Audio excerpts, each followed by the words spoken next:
Speacies. This episode of Origin of Species contains mature themes and explicit language, including words like penis and foreskin. Actually, not foreskin, but you get the general idea. Also, please buy Adrienne Iapalucci's album, Baby Skeletons. It's very funny. But seriously, listener discretion is advised.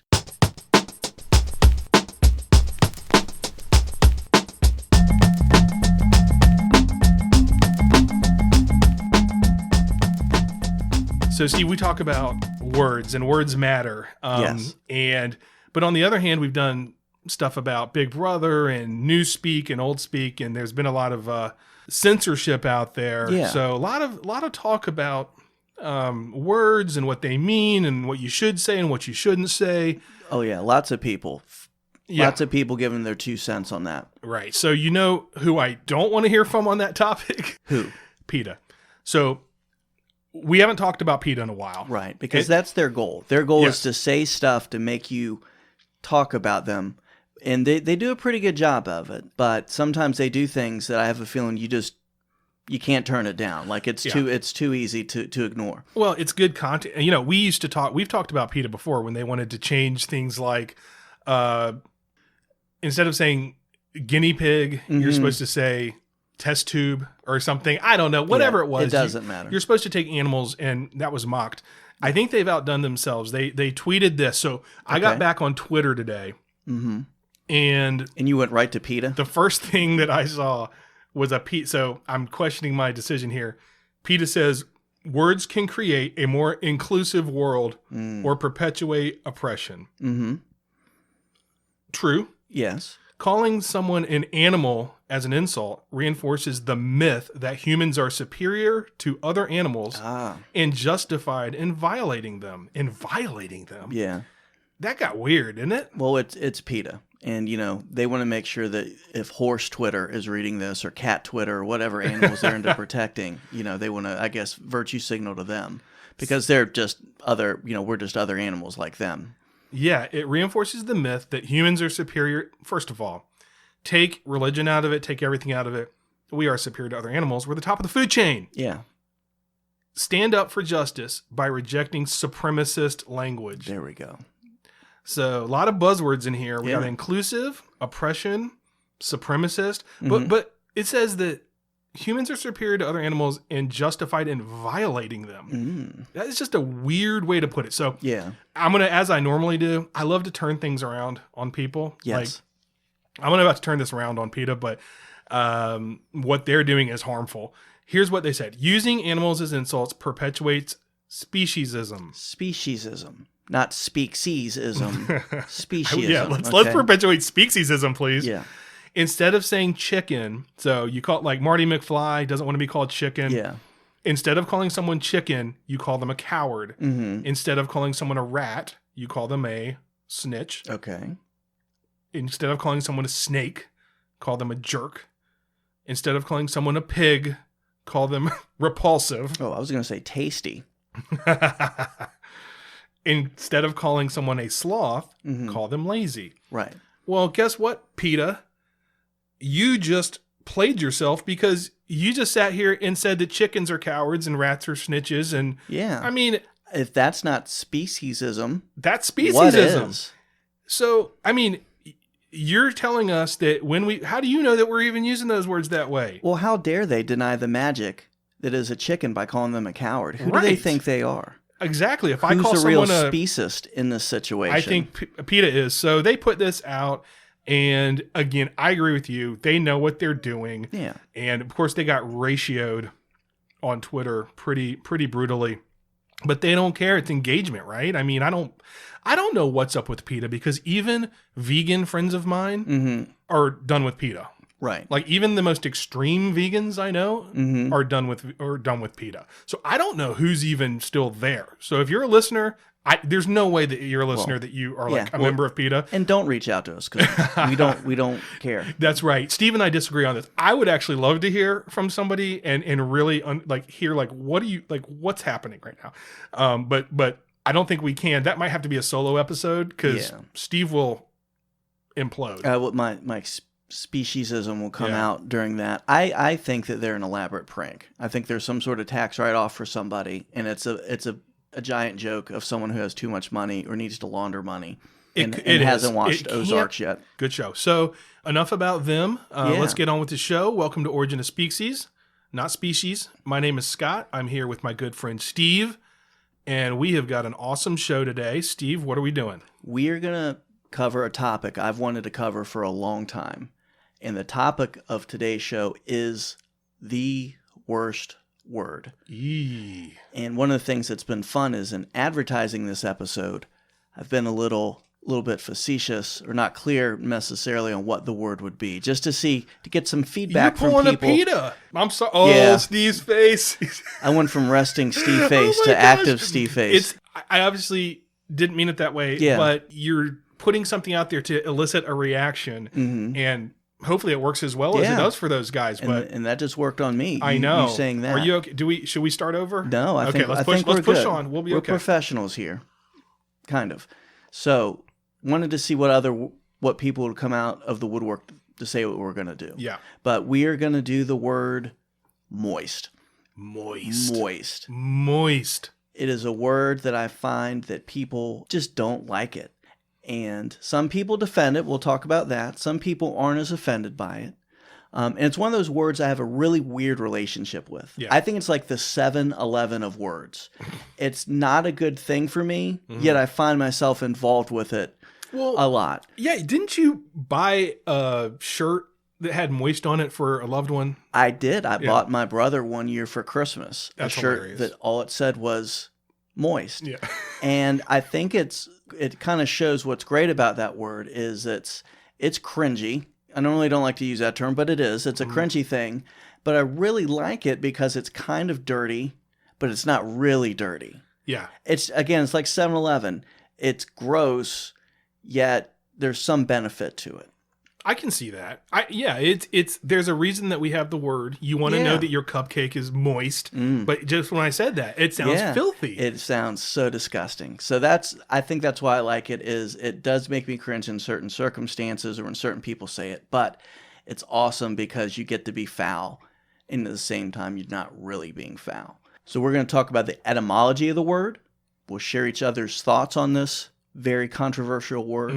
And I will actually share a scientific reason why many people think that it's gross. That's cool. And also, we'll talk about some other words that people might find objectionable or their version of the worst word. Yeah. And also want to talk about our special guest, comedian Adrienne Iapalucci, who we'll discuss this word with. She's a great guest for a myriad of reasons. She's funny. She's fun to talk to. And also, the least of which is, no matter what I say in this episode, she will say something to outgun me in filth. So that makes me feel good. So just to remind everyone who missed the warning at the beginning of this episode, this is not what I would call a PG-13 episode. So right. I would say right now, if the kids are in the car, go back and listen to, Bring Home the Bacon or one of the other episodes. Uncle Tom and Jumpin' Jim Crow. Do something like that. Or listen to Adrienne Iapalucci's new comedy album, Baby Skeletons. She's on the show today to promote that album. Baby Skeletons is great. You should listen to it. If you think she's hilarious in an interview, you should hear this album. It's wonderful. But probably not with the kids in the car either for this one, right? You learn some things. Okay, that's true. So before we get into the history of the word moist, I wanted to share with you my personal history with that word. Please. And there was a long time that word was fine to me. And I remember being a kid. I actually remember seeing the box of Duncan Hines cake mix. Right. And moist was very prominently featured. And I kept thinking that I was putting this episode together. There was a long time where I thought that word was great. So I did some research to see, was it just like a false memory I had of Duncan Hines and moist? And this is what I found. Duncan Hines rises so high. This is the day of great moist. This is the day of great moist. Moist Jello batter makes our moistest Jello cake ever. Moistness that rises so high.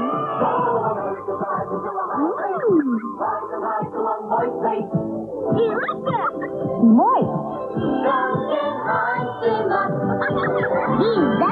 Yeehaw! So that was some good moist propaganda right there. And again, as a kid, I'm somebody that normally something will be a little more of a double entendre and not really register with me for a long time. Right. Moist was good. It was cake. It was happiness. I will put this video on, please, on our social medias at Speaksies on Twitter. It's worth it. It's the funniest things I've ever seen. There is a whole Freudian psychology class out of that video if you get a chance to watch it. Yeah. So that's how I was for a long time until one day in 1996. And this is one of the few times, and one of the main reasons we're doing this, because I can pinpoint the exact moment when my view of the word moist changed. And it was in 1996 at a movie theater with my family. Oh. With mom and dad. There you go. When I saw this scene. Mike Douglas. Oh, Mike Douglas. You know, Mike Douglas used to make me moist when I watched the show. I admit it, I would get moist when I watched the show. Only white man ever did that to me was Mike Douglas. That's a classic. It is, but I would be interested to see if I was the only person that had that, or if that was a turning point for other people too. Yeah, I do remember seeing that in the theater as well. I wasn't with my parents or anything though, but that does make it very gross. I could see that being a factor for people. Yeah. So now that I've gone through my personal history of it, let's go through the actual history of the word moist. So going to etymonline.com for the etymology of the word moist. It dates back to the late 14th century. Slightly wet, well irrigated, characterized by moistness, from Old French. Of course it's Old French. Mm-hmm. From the Old French, moiste. Moiste. Damp, wet, soaked. This is gross already. It is. It gets worse. Perhaps from Vulgar Latin, mucidius. Moldy. Also wet. From the Latin, mucidus, slimy, moldy, musty. The problem is, as you read these off, you know, it goes from when you first start talking about moist and Duncan Hines. Yeah. But the more you start saying these words, you start just like thinking about, let's be honest, is it just me, or do you start thinking about like undercarriages and stuff? I think that's a good point. And also the word mucus derives from these same words. Mucus is a bad one. Yeah, mucus is a bad one, and that'll come up. So you might ask yourself, who hates this word? And I'll give you a broad answer. People who speak English. Oh. So from the website indie100.com, from a 2016 article, these are the most hated words in the English language. They give a chart from some research that they've done. Least favorite English words around the world. So, number 1 in the UK, Canada, Australia, and, of course, good old US of A, moist. Really? Number 1. Wow. I guess I don't know what else it would have been. There are words I hate more than that, but I'm a little surprised, least favorite English words. So right. To give you some perspective, here's some words that other countries that aren't English speaking, these are the words they hate. Okay. Or least favorite. So from Spain, hello. So these are the words that other countries, these are the English words that they don't other like. countries. Right. Okay. Well, I feel like that's xenophobic against Americans. Probably. They just don't like hello. That's basically saying we don't like gringos. Or they don't call them gringos. That would be Mexico, I guess. But right. Same difference. Yeah. And speaking of xenophobic, Germany's least favorite English word is no. Really? Yeah. Well, that actually there's a lot of jokes there, like, please don't invade my country. No. But at the same time, the Kingdom of the Netherlands, our friends the Dutch, who we still like, I need to find some more. We need more Dutch stuff. Their least favorite English word, no. So from Professor Thibodeau's first paper that he authored with some other professors, 2014, an exploratory investigation of word aversion, he writes, why do people self-report an aversion to words like moist? The present studies represent an initial scientific exploration into the phenomenon of word aversion by investigating its prevalence and cause. Results of 5 experiments indicate that 10 to 20% of the population is adverse to the word moist. Yeah, so this is, just make sure I'm clear, this is like, word aversion is you don't like the word for some kind of maybe unknown reason that you're about to talk about. It's not like if you were to say, oh, I don't like the word one of the words PETA used. You know what I mean? Like Right. speciesism. It's Right. you don't like the sound of what the word evokes for you or whatever. Exactly. And they get into that as this goes on. Continuing from Dr. Thibodeau.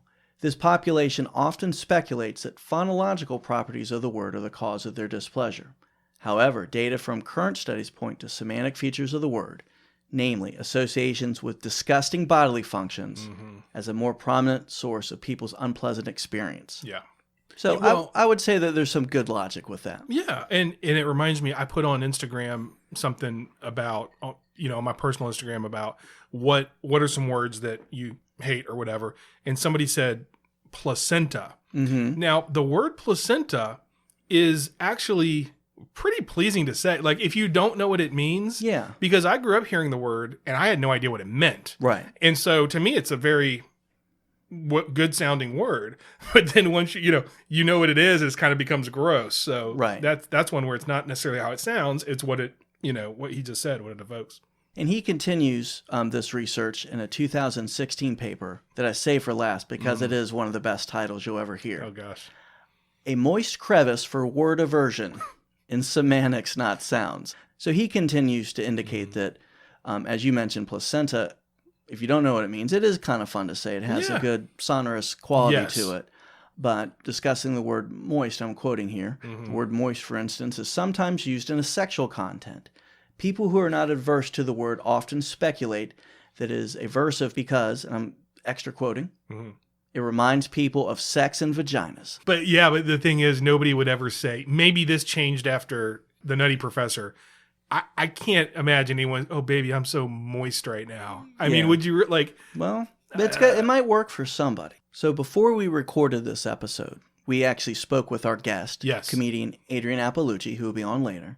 And she helped me because after some words that she said, it made me feel better about some of the words that I say. And sometimes, we recently discussed people will use euphemisms for death. Right. And I think genitals is something that people generally will use euphemisms for. There's lots I don't like of them the word out there. genitals. Exactly. But what this has made me kind of feel better about for some reason is actually using the scientific words, like penis. Yeah. See how confidently I said penis. Yeah. And part of that might be it's a very dry part of it. It's not moist. Not moist. It's a penis. I think it's so funny. I think everyone has a word that they're okay saying when it comes to the, as you put it, the genitals. Yeah. Like, you have to pick one of them. Because when it, I don't mind saying vagina. That doesn't bother me. But almost every other word for it feels bad. Like, I don't want to say it. I don't know. It's brought from your childhood or something. Maybe. You have to pick one of them that you're comfortable with in the event that you're going to say it. Now, if you go to the doctor, you should probably leave it to the clinical words instead of one of your euphemisms. But yeah, it's a tricky subject. And something that I didn't realize until we discussed it with Adrienne, that I'll say now, that I am very liberal and happy, and I can say the word clitoris. Yeah. Now, I found you have to pronounce it. We'll discuss this a little bit.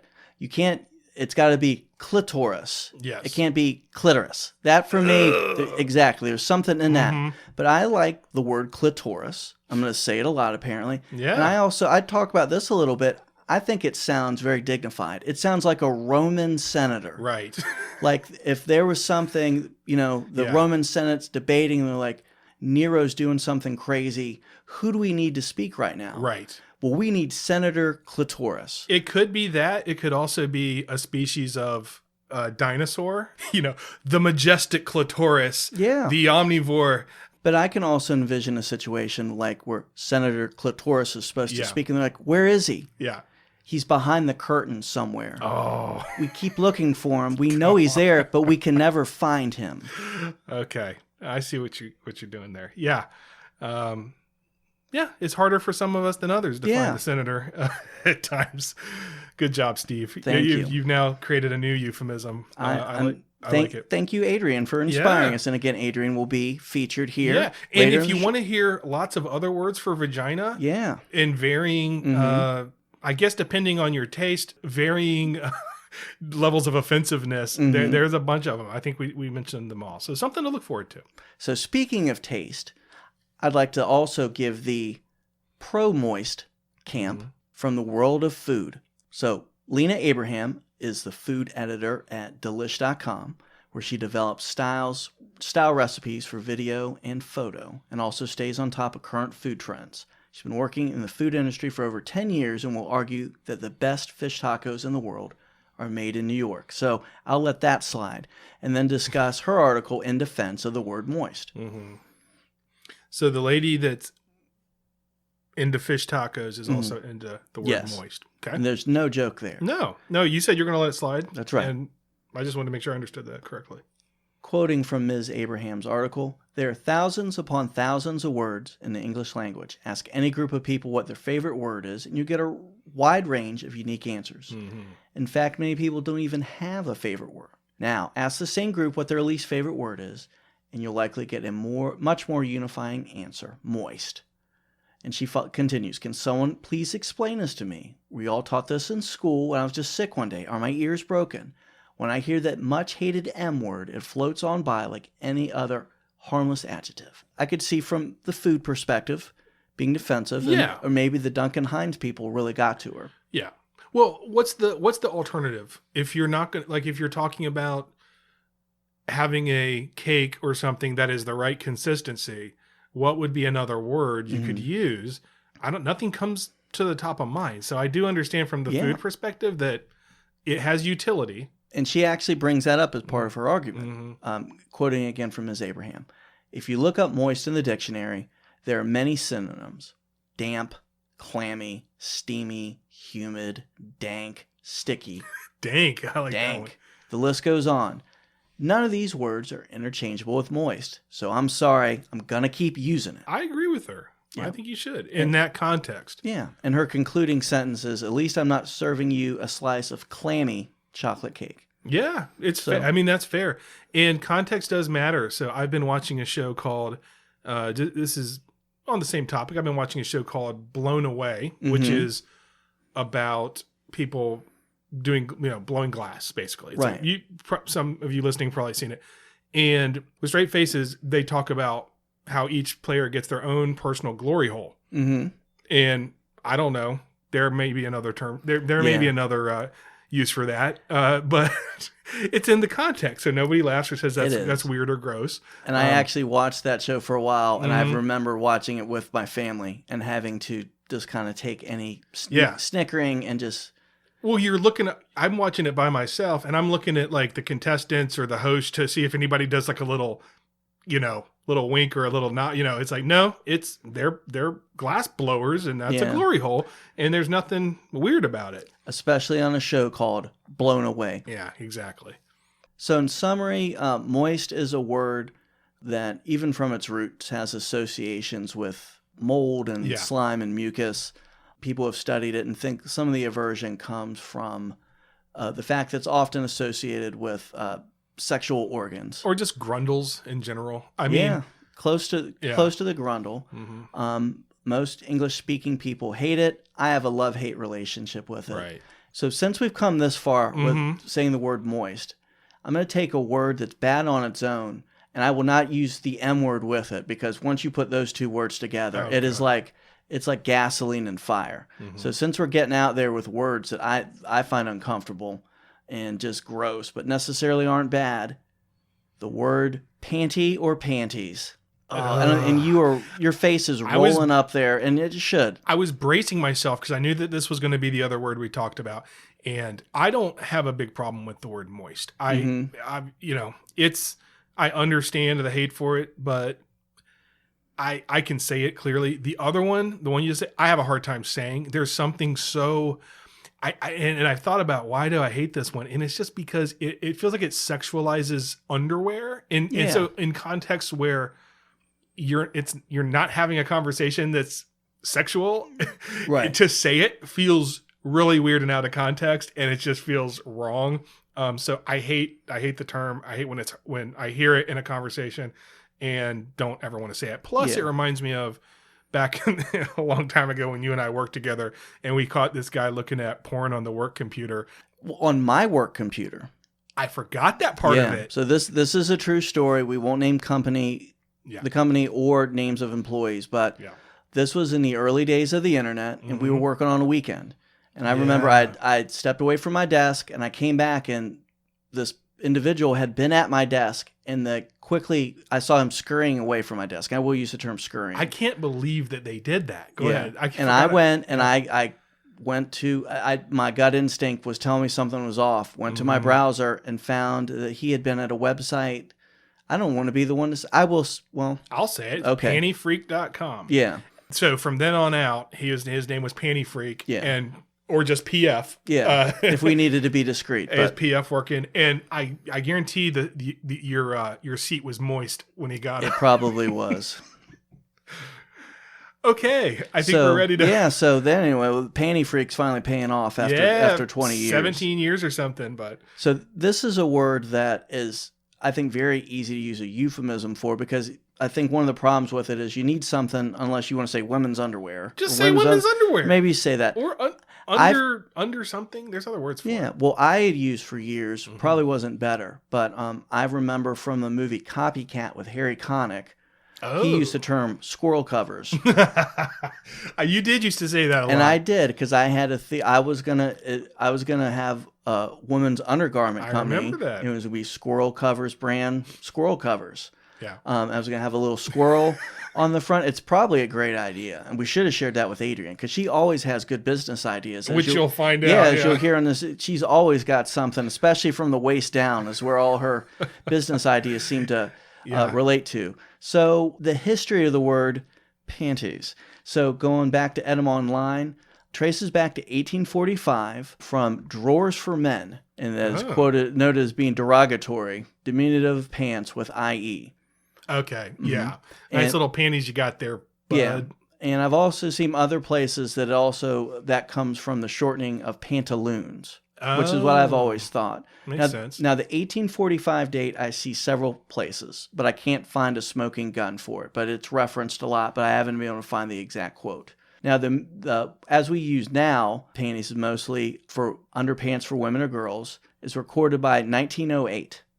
And that comes up, I was able to find that referenced in another article that I'll come to here. I'm just picturing Steve Googling panties. Origin of, honey, it's for work. Yeah, it's for the pod. It's for my hobby. Yeah. It's business research, honey. Squirrel covers could happen. I just need to do some history on. Is she bought in on squirrel covers? We'll find out later. Yeah, we'll find out. As we go to Wikipedia, on the style section, they have a picture with the subheading of various styles of panties, which just saying that out loud is probably going to make me arrested. It's because you enunciate the T so hard, it makes it worse. But see, what's worse? Just saying panties real quick, or saying, like you say, panties. Or how about squirrel covers? Squirrel covers is so much better. I think it's much better. Maybe this is how this is going to get born. Can you edit Wikipedia to add squirrel covers? We'll find out. Let's do it. Let's see. So they give a list of different types of squirrel covers. Squirrel covers. Thank you. That's much better. So one of the first types they list are what they call briefs, which have various subcategories, including classic briefs. I think most people refer to these as granny panties. Mm-hmm. So that's just extra. You know, you want to make the word panties even better. Put granny by it. Hell yeah.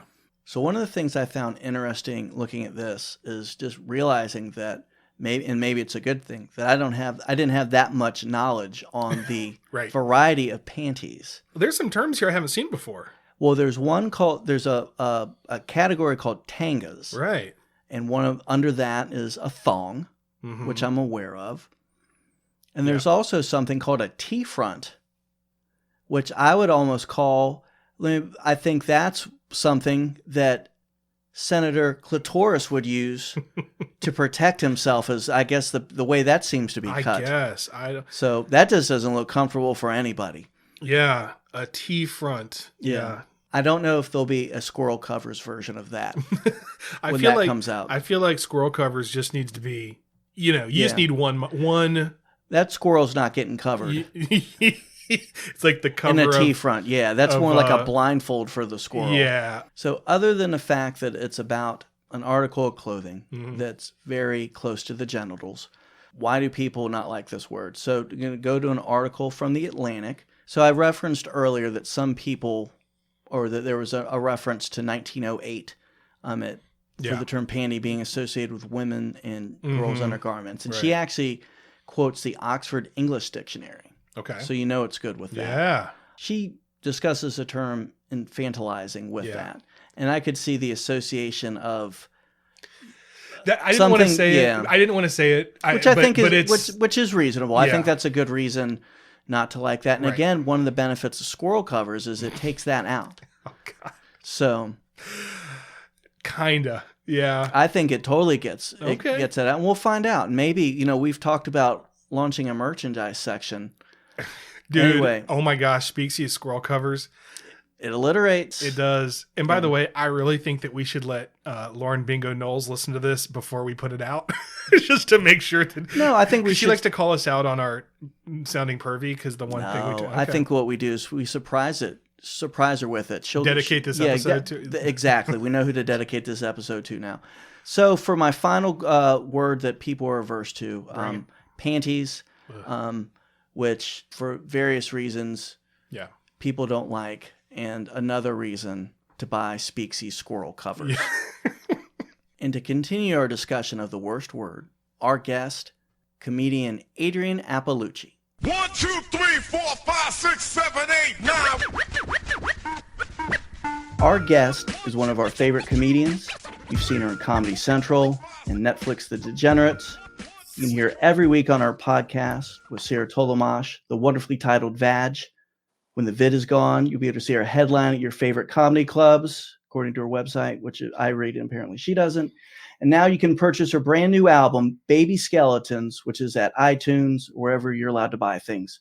Please welcome to Origin of Speaksies, returning guest, the wonderful Adrienne Iapalucci. Hey guys, thanks for having me back. Thanks for coming back. Yeah, thank you. So this is actually 100% true. Out of all the people we've interviewed, yes, I think the most nervous and scared we ever were the first time that we spoke to you and Sarah. Why?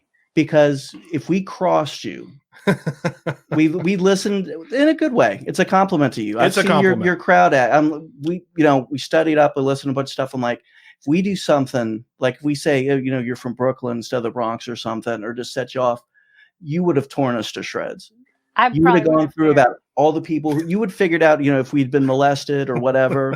I mean, I would still know that whether you messed my name up or not. I know. And then Sarah would just get like a real little dig in. She would know. She'd be like, it was his principal, and he liked it. That's something like That's that true. would just do that. But then you asked us if we would blow people for money, and I felt like we had. I think all you right. said no. You were pretty upset by that, if I remember correctly. I was think Scott- actually. Scott Scott was like, sure. Listen, he's single. He's out there. He's Yeah. like, why not? I'm getting $10,000 out of it. Yes. I had to figure out like the whole benefits and all that stuff. How to explain to my kid why is Daddy always carrying mouthwash and gum with him everywhere it was we only go? a one-time thing. You didn't have to do it every day. No, but do it for $10,000. I thought No, it was once a month. I don't. Well, but there were a it bunch of- depends how long you wanted to do it. I don't remember Yeah. exactly now, but I think if you want to just do it for 1 month, it's only 1 month, and you get $10,000. Okay, you're It talking was about for like, the real it was for option. as long as you wanted this to go on. I think Scott understood you a little bit better than you. Yeah, well, I did think about it a little bit, and I was also thinking how it's one of those questions that you should pretty much have an answer right away for. You should, you know what I mean? It's either an easy answer one way or the other. It takes people off shouldn't have guard. to- I could see that. Well, I was intimidated, not that I thought you were going to like cut us down or anything, but just because you're so quick, man. I'm like, I don't know if I can hang with Yeah. Adrienne. That's not and turns true. out I could. Turns out I couldn't. But Yeah. That's but not thank you for true, coming back. guys. Yes. Okay. Should we stop? So wait, I just want to know if you've changed your mind, Steve, and you would blow a dude for $10,000, $2,500 a week. He brought it up. No, I did. I'm more interested in how often you ask people that. Like, did you go to some like weird networking? I think I was working on a joke, and then I just started asking people that, because you'd be surprised how many people say no when it's only like 10 minutes a week of work, which is crazy to me, because if that was my option to like just lick some girl's pussy for 10 minutes, I would just do it for $2,500. I feel like there's a pyramid scheme or a mid-level marketing opportunity Yeah. you could develop. I don't want to do that part. I just want to be the person that gets No, the you'd money. be at the top of the pyramid. You get people to do all the mouth stuff below you. It's always crazy to me when guys don't want to do it because they think it's gay, but it's just like, it's work. Well, they think, in fairness, it's pretty gay. I Yeah. mean, But sucking. it's not. I don't know. Just being like a secretary doesn't mean I love being a secretary. It's Yeah. just like a paycheck. Transactional, it's work. Okay. I mean, you could also spend more time with your kids and get them better stuff. So it's kind of selfish to not suck a dick. Yeah. Think Dad, about the children. Thanks for the brand new Saturn, Dad. Where'd you get Saturns are garbage, but if you suck dick for a couple months, you get them something nicer, like a Honda. I feel like I would only earn a Saturn, unfortunately. But yeah. Where would you even find that? All right. Yeah, I don't think they make Saturns anymore. Listen, I use Saturn for comedic reasons. I thought it was funny because it's a shitty car. But no, I know, but I'm saying I don't think they're around anymore. I think they're around. Yes, they make a Saturn No, View. they don't make them, but there's like 2 on our side of town that still exist. I have not seen a Saturn in years. What the hell is that? How is that even driving still? There's some certified pre-owned Saturns. Some hot Saturn talk. I know. This is why we brought Adrienne back, because we know it would go good places. So the theme of the show that we brought you on is what we're advertising is the worst word. The worst word is moist. Well, moist is a pretty terrible word. Thank you. So on the moist camp of things, I don't know how to phrase this. I want to say you're like a moist type of gal, but what is your like take? Is moist a word that like you hear you cringe or? I don't love it, but the word I hate more than moist is probably pussy. I hate the word pussy. You say But that. you said it because I was thinking that too. I'd rather somebody call me a cunt. I'd rather you call me a twat. I hate the word pussy. It just sounds weird to me. I think it's even worse than. You could even combine like moist pussy, and that's just like terrible. All of it together. It's like a modifier. It's like a booster on that. It's not good. I think pussy. It is. It does. As an adult, it just sounds like saliva. Interesting. Yeah. I personally agree with that, and since we're on the topic of female anatomy, I've got 2 more. Okay. Come here. So you said a couple other ones that people really don't like the C word, but cunt's kind of empowering. But okay, yeah, I could see people not liking that. No. I actually don't dislike that one as much as is snatch. That's one that. Ooh, snatch. That doesn't bother me. It doesn't bother you. Okay. I thought you were gonna say slit. That actually bothers me more in terms of a vagina. Slit. Yeah. No, snatch is okay. That doesn't bother me. My mom, I don't know if this is actually a real word or not, but my mom used to call it a knup. I think that's like a Jewish thing because like it is, right? Like because my mom's Jewish. It has to be. I thought it was like an Eskimo leader. I don't know, but she used to say knup. I hate that the most. We must go see the knup of the village. Yeah. It does sound like somebody that would be right under Hitler. The knup. That's a bad word, but have you heard that word before? Because anyone no one's heard it. I don't know if my mother made that up. Well, I mean, we talk about sometimes how people don't want to say the word. Yeah, that's why there's like a million words for like death or vaginas or penises, because you don't want to say the actual word, so you come up with something new. So she may have come up with that penis. That's fine. Yeah, penis is not bad. Penis is terrible. Really? Yeah. It's only bad if your mom says it. Like somebody's like, "Show me your penis." Rather they say dick. Well, I'd prefer no one to say either of those things to me. You have a lot of rules. Steve's asexual. I do. I have a lot of rules. That's something Steve and I talk about all the time. I'm like, I'll run stuff by him before the show and be like, all right, so here's the deal, man. This is what I want to talk about today. Are you good with it? And he's like, yeah, why would I not be good with it? And then the next day I say something and he's like, dude, come on. Have you guys almost ended a friendship over stuff that's said on a podcast? No. Oh, okay. No, we've known each other too long, and I think we would almost be embarrassed that we were that petty with each other. Like we'd be more mad. Even if we were so mad, you would get through it. We'd come up with some other reason. Yeah. Steve would start spending more time with my mom or something that I like, and then I was like, Scott's not listening to my notes anymore. I got to shut it down. Imagine ending a friendship over a podcast. It's not even. I'm sure it's been done, but that's pretty bad. I mean, it's one thing if you're Guns N' Roses and you have creative differences. If you have a mid-tier podcast, that's a bad way to go, in my opinion. Now, you're not planting seeds for you and Sarah. Haven't crossed on anything. You guys are still getting along, right? We're still getting along, yeah. We don't really, I don't know. We pretty yes and pretty easily. Yes, you guys do have a good flow together. a good anything goes type of podcast. Yeah. When you're at that level to be canceled, it'll be fun to see all the stuff that gets dredged up from listening to your Well, show. I will say that the last week, so they did Netflix did like the best stand-up, and they took one joke from everyone's specials on Netflix, and they took my R. Kelly joke, and I guess people are not. I've gotten 2 people that have been very upset about it. One on Twitter and one on Instagram, and it is just interesting to watch them be so mad. Yeah. So, yeah, it'll be fun. Like right now, nobody knows who I am, but if I was, I think, to reach a bigger level, it would probably happen. You just get that paywall, get a Substack, and hide everything. We'll see. We'll hide. I might just troll people. It's so much fun. It's like great. Like I said, I was joking around. I was like, I really miss Trump, and some girl on Instagram, I assume it was a girl, was like, hard unfollow.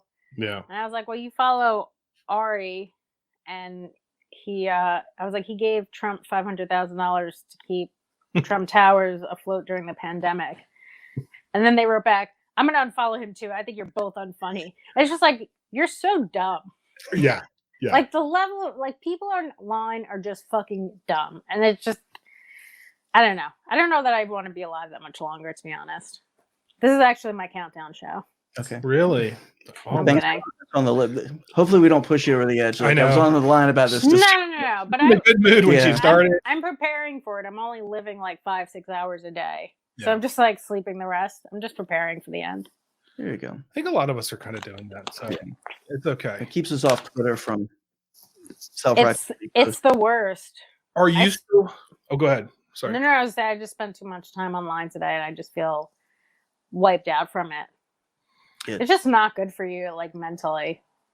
We have talks about every now and then, like if you should just disappear offline for a couple weeks, because we just talk to each other. It's like, can't do it anymore. We just got to let it sit and just delete everything off our phone. We got to go back and do it in 2 weeks, but just got to stay off it. I think that's smart. Just like take a detox from social media. Well, have you ever like lost your phone for a bit of time, and it's like at first you panic, and then it kind of feels good.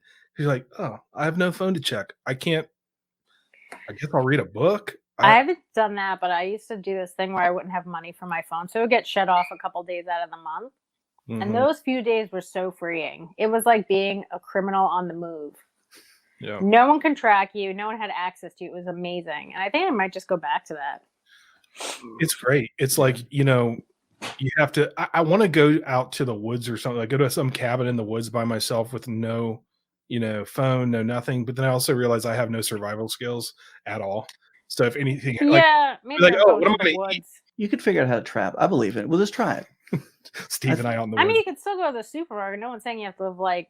I don't know why you're going that far. You've got to capture your own food, but he's going to do it. I go extreme. Like if I'm going to gain weight, I gain weight. If I'm going to lose weight, I lose like 80 pounds in 3 months. And it's whatever I do, it's unhealthy. I'm one of those people. So, I can't. It's like the social media thing. Steve has much more self-control, I think, on social media. At least you don't post like Steve's personal social media. Done posting these. I'm on there. I'm like posting everything off the top of my head. I'm one of those people. So sometimes I do that, and then after I just get into like. I just get so far into it where like I can't get out, and I'm like, I need to just stop for a couple days. It's just. You really are better off just dropping something and then never checking in, because people are always fighting on my stuff, and then sometimes I'll get involved, and it's just let everyone argue. None of this matters. It's so dumb. Right. Well, if you can get on and just troll somebody or roast somebody, because we get a lot of enjoyment out of your comebacks on social media. And then get out. Are you still doing the Tinder thing? Because that's well. What I was gonna say is I did just get another Tinder account because I got another one got closed out, and I finally. It's weird because you got to ask people who you think are not gonna end their marriages, because like otherwise people always want Tinder as a prospect. So I had to like ask my friend like, how secure are you in your marriage? Like, can I have your Tinder info? So I just got that. I'll be doing that. I think that's when I'm going to focus my time on, because I'm just going to put them all together in a book. So I think I'll do that, and that will keep me off social media, and that'll be better. a very productive way to spend your online time. I think it will be better than like just arguing with anyone random. Yeah, because it's a focused sort of idea in it, and it really does show how dudes. I mean, the stuff you say on those things, and there's no. It's just like, oh, okay. So anyway, if I didn't see it myself, I wouldn't believe it. It is. I mean, I told a guy that I was interning for the KKK answering phones, and it was a black dude, and he was totally like fine with it. I didn't see that one. That's hilarious. It was pretty crazy. I mean, who interns for the KKK anyway? When you have so many follow-up questions, but there's no follow-ups. It's like the no follow-up. There's no follow-up. Right. Or didn't you say something like you had a family member that committed suicide or something? Yes. And they're like, oh, that sucks. So anyway. Well, I think someone got like, that's the other thing too, is like these people you don't know, they automatically feel some type of possession over you because they write to you 3 times, hey, how are you? And then they get nasty and you're like, sorry, my dad died. And they're like, oh, that sucks. And then they'll just, like people just go on. And I'm like, sorry, I've just been cleaning up a suicide. It's all over the house. Oh my God. Then they're like, damn, that's crazy. So, yeah. I would never think, I guess I just don't understand me because I'm not a dude, but to want to fuck that bad, like even if I see a woman wearing like 3-inch heels, I'm like, how bad do you want to have sex? Like you can wear flat shoes and dudes are still gonna fuck you. Like I don't know. It's just like I've never been driven like that, so I guess I can't relate to it. But just like, I mean, one dude, I never posted it because I don't know where it is. He told me he was a rapper, and I told him to send me some of his stuff. And the email address was like, OJ Simpson killed Nicole Simpson at gmail.com. This guy told me he sent some stuff, and I made up this ridiculous story about what it was. Something about like a pilot and the stewardess and a plane going down. I said, is that what it was about? And he said, yep, you nailed it. I mean, just the level of craziness that guys will let you get away with. Because I think they're just like, I will fuck any of these people. Yeah. Just yes and. That's what it's like an improv class for them. Can confirm. Like I wouldn't do it because but I mean I would probably want to. Do you know what I mean? Yeah. Like if I just met somebody on Tinder and if they said their dad just committed suicide or cleaning it up or something, he'd say I'm really sorry, and then he'd ask. That's at least nice because sometimes they won't even say that. I mean, the things that people will say is so crazy. Yeah, but I mean internally, I think you're like, oh fuck, what did I get myself into? Like I was really, I don't want to deal with this, but like now I need to. So either you wouldn't try to still sleep with the person immediately. You'd at least give a little bit of buffer. Be like, okay, go take care of that. Yeah. What are you doing next Friday? Or like, well, you're just texting, so you could just like stop talking to the person. Do you know what I mean? You could just like unfollow or stop the conversation. You don't have to say anything back ever. Yeah, but here's the thing. You're talking to them. And that's, you see what I'm saying? Like the fact there's any dialogue at all, any dialogue is better than just no dialogue, nothing. Right. So I think that's the thing. It's like you could say, well, clearly you can say anything. You interned with the KKK. I do like the idea of the intern, like shows up the first day, like, with like a badge, And the whole thing is just, there was no follow-up questions. No, that's nuts. Yeah. No, like, where in New York City does the KKK even have an office? Right. Do you know what I mean? Like, so many questions that I had that this guy had no questions for. Right. Yeah. I remember one of my favorite ones was this guy that was like a fireman, and I could tell he was just trying to be just trying to like sex with me. Like, you could tell that vibe right away. Yeah. And he was like, oh, I'm all turned on. I was like, oh man, speaking of being turned on, I was like, did you watch the Michael Jackson documentary? And then I went into that, and you could tell this guy was so upset because I was like, would you ever rather have gotten fucked by white Michael Jackson or black Michael Jackson? And this guy like instantly ended the conversation, but I was so happy for that moment. Because he was waiting so patiently for me to take the bait. Like he sat through so much of my garbage up to that point. Yeah. Like, because I told him I was also a fireman briefly, and that they sent me in for a fire, and I was like, I just thought I could clean the place. Like, it was so much of that bullshit that he was just like, But he was hanging on because he thought there was potentially a chance that you were going to hit back with like some sexting. Yes. And then he was just like, he wasted a good 45 minutes. Yeah. Yeah. And then the boner just goes. Nope. Michael Jackson doesn't do it. Yeah, it was like it was so worth it to me at that point. But you are doing a service as well, because what you're doing is kind of like, have you ever seen any of the YouTubes where the people will troll the scammers? It's the greatest thing ever to watch, right? So you know how you'll get the person calling in saying, I'm from Microsoft and you have a problem on your computer and they're trying to rip off your thing. Well, there's people that flip it, will call the call centers and will just eat up a ton of their time, you know, and or like if a telemarketer calls you. Gotcha, so yeah. You're taking up the time for these guys, for all the other nice, wholesome women that are out on Tinder. I'm actually doing a very good deed. You are. Just like my pyramid dick sucking scheme. Yeah. You're not gonna make money like that just doing a regular blue collar job. No, you're not. Well, you have a track record of this because also the whole sleeping with the autistic guy, right? Was that, or no, not autistic, the Asperger's. Yeah. Yeah. I mean, I don't know if that's the same exact thing. Okay. He wasn't like in a home and I had to go visit him and just sign him out and stuff. Yeah. He was like a kind of functioning adult. So your album is so funny, and I did have a question about it because both times I've listened to it, I mean, and I'm not offended easily or anything, you know, and it's like, ooh, did I offend you? Oh yeah, it got there, and I was like, what was Steve, it? well, I wanted to ask you, did you purposely put the pedophilia stuff at the end? Because that's what got me. It was the whole thing. It's great. It's funny. It's pushing boundaries of everything, and then at the very end, you're talking about the kids and stuff, and I'm just like, holy shit, that's dark. And then it's like, so thank you, weird. everybody, and I'm like, she did that on purpose. No, it's so weird that you made it through school shooting stuff I where know. kids are dead. And You're then right. that stuff where kids are getting fucked and like probably just going to become a great artist. And that was too much for you. That is interesting to me. But yeah, to me, that, I mean, I don't know about you, Steve, but like I said to Steve before the show, I was like, oh my God, the school shooting stuff is so funny. And then you're like, I can't believe I just said that sentence, but it's pretty damn funny. So anyway, so no, you didn't feel that was the most offensive thing.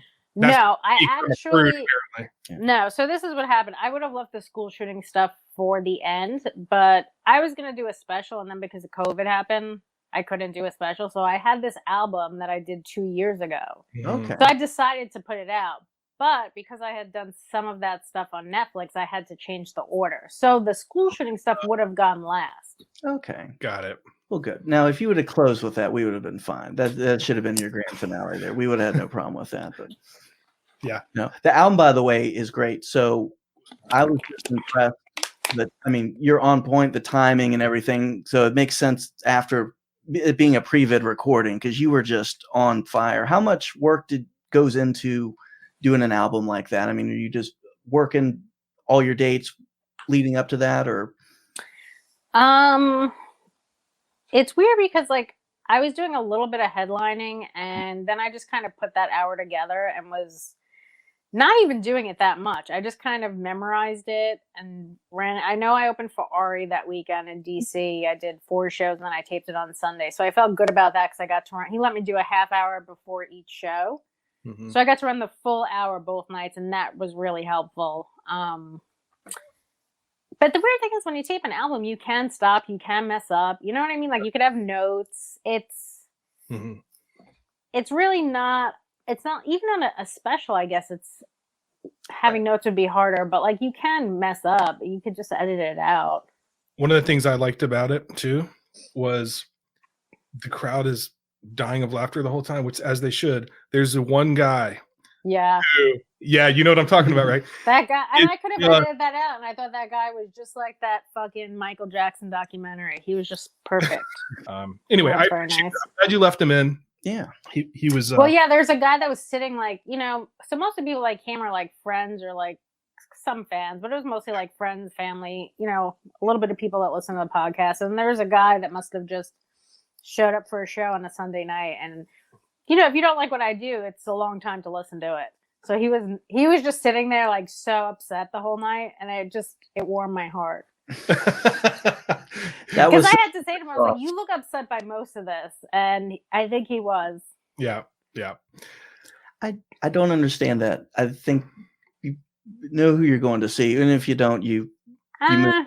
But I guess I don't know. If you have certain ideas of what you think comedy is or what a comedy show should be, and you're not into pushing boundaries or whatever you think I'm doing, like I could see you being very upset by it. So it's one thing to watch someone do a 15-minute set like that. It's another thing to watch someone headline and do that when you're going to be upset the whole time. Yeah.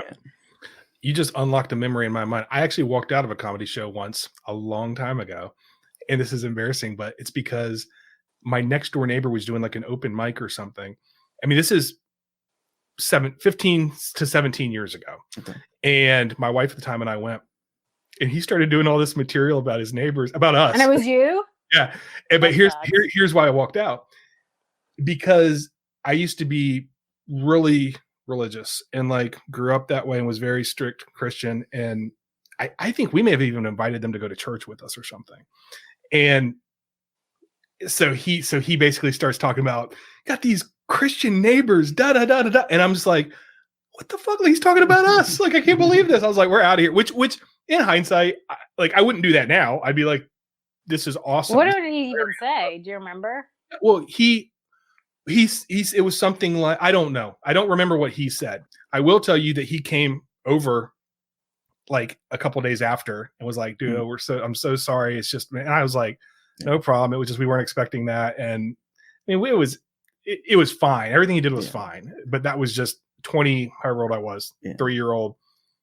And in his neighbor's defense, Scott kept trying to baptize him every came over. Yeah. He had like a kiddie pool in the front yard. It was like, hey, Todd, come over here. Yeah. Maybe Sarah got me to watch that Nexium thing, and I did like the idea of them playing volleyball late at night because I do have trouble sleeping. So like that I could get into if there was a religion based on like just not being able to sleep and having to stay up late at night. I could easily get into any religion at that time. See, that's where your pyramid scheme comes in, because you can use $10,000. It could all come together too with the Tinder. I mean, yeah. So you are leading into one of the questions I did want to ask you. Ooh. So you seem like somebody's high tolerance to be offended or bothered. So what is something that what offends Adrienne Iapalucci? It depends. You mean at a comedy show or just like in life? Like at a comedy show, nothing offends me. In life, I mean, I just don't like people actually like hurting other people, or animals and stuff like that. But like, I'm not really offended by anything. Do you know what I mean? Like if you call me a dumb cunt, I'm just like, well, whatever. But like, I'm not gonna be offended. I mean, if somebody hits my car while I'm parking, that pisses me off. Yeah. Like, you know what I mean? Like stuff like that. But I don't know. I think my tolerance for being offended is just super high, or I don't care. I don't know. But like, I think we'd have to ask you while you were driving. I think it's where like your true colors come out. That's true. I have really, really bad road rage. Mm. So yeah. But I guess just like, I don't know. I feel like jokes is fine. Nothing's offensive. Right. But like, I guess in real life stuff, hurting people that are like weaker than you and kids and animals and shit like that. Mm-hmm. I'm not like a terrible person. I mean, I'll still make jokes about it, but like I can realize it's awful. Yeah. Well, I don't think anyone's thinking that you're going, I'm waiting for schools to come back so I can bring my rifle out again. I know, but I think people do think that. That's why I think people are offended by jokes, because they don't realize you can separate the two. I don't think people do, and I think if they realize that, they wouldn't be offended. Yeah. No, I think that's true. It is also, there is something too about like, if you really were, if not you, just in general. Yeah. If somebody's a racist, they're probably not going to be, in my opinion, going out as a comedian making racist jokes. You kind of want to probably hide that fact if you really are. I don't know. I could be wrong, but it seems like, I don't know. As a consumer, do you know what I'm trying to say? I mean, we hide our racism, I think, pretty good. I mean, we try our best to do that. You guys do a great job. I have no idea. Yeah.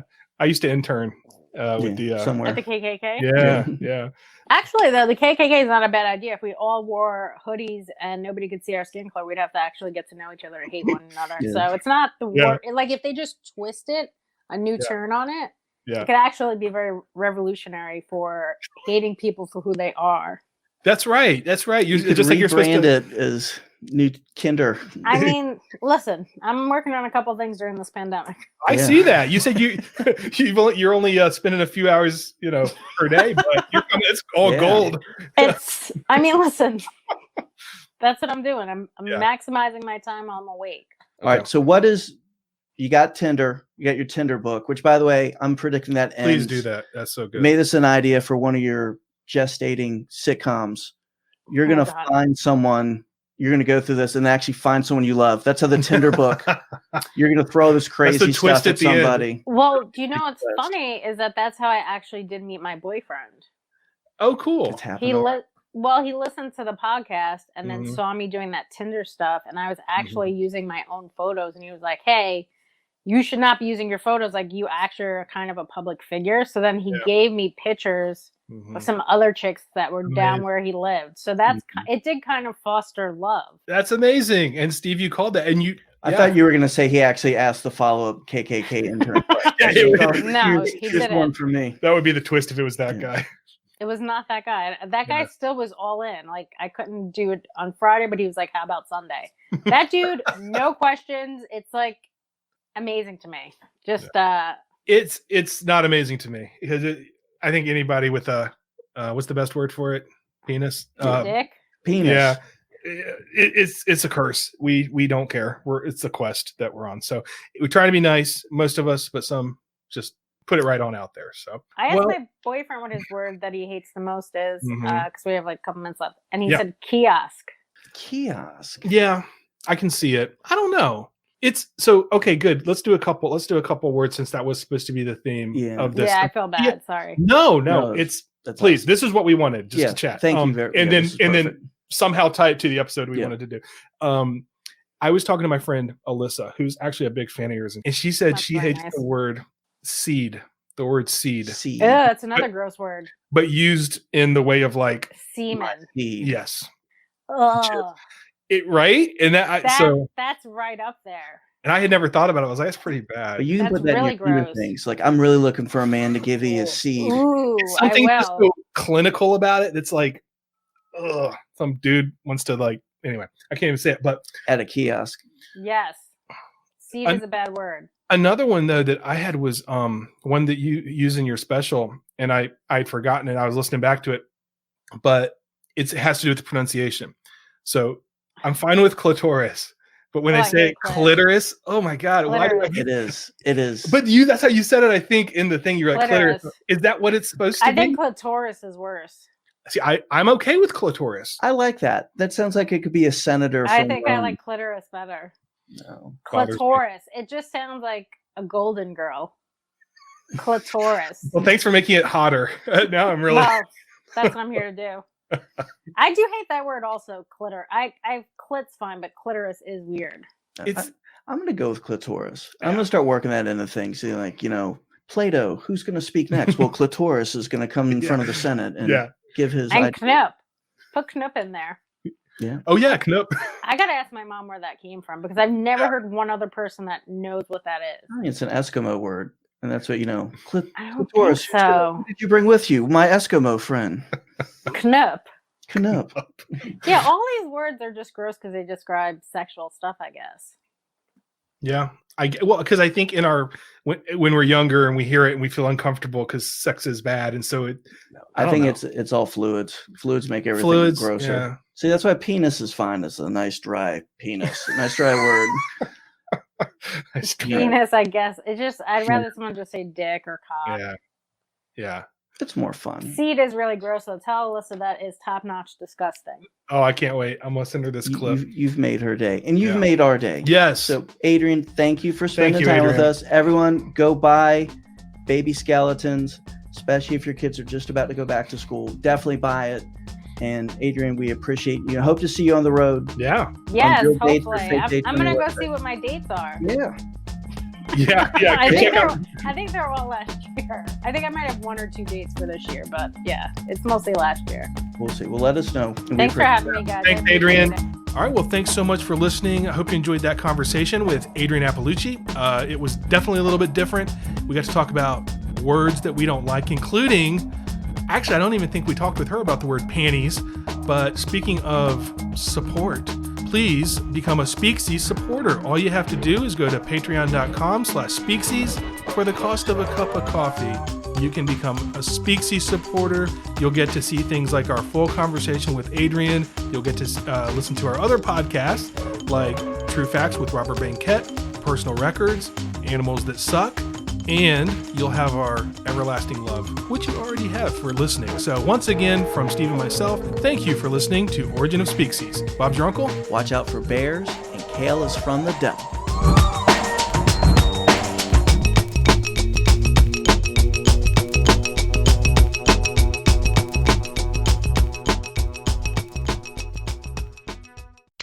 Speakcies.